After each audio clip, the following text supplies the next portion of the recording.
those of una when it be say una like to dey use white where be say white na your favorite colors. My darlings, make sure you watch this video till the very end.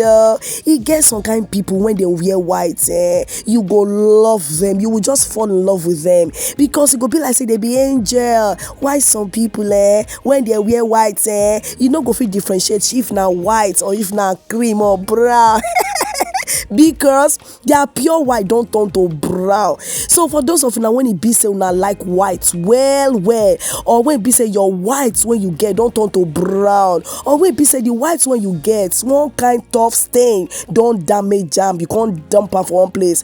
Oh yeah, go that corner, carry the cloth, come out, make you watch this video, follow the procedures. Now in order for you to achieve a very good result, all you need to make sure say that your pure white wey you white before, wey don't turn to brown, regain in life back. All you need na baking soda. Wetin I talk baking soda, you need liquid soap, you need vinegar, apple vinegar, you need salt and toothpaste.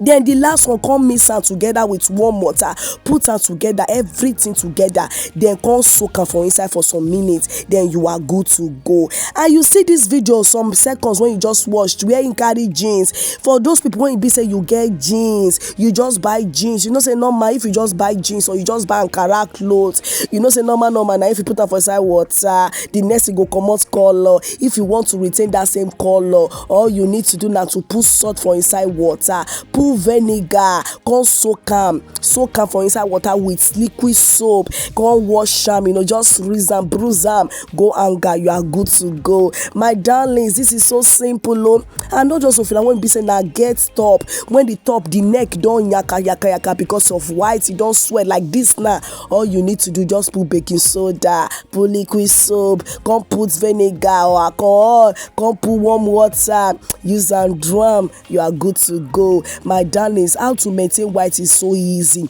If you really want to make your white to be whitening every time, just make sure say you get liquid soap for house, you get baking soda, salt, you get apple vinegar, you get warm water, put everything together, soak am, then come wash am. So if you don't watch this video, make sure you subscribe, follow me, share.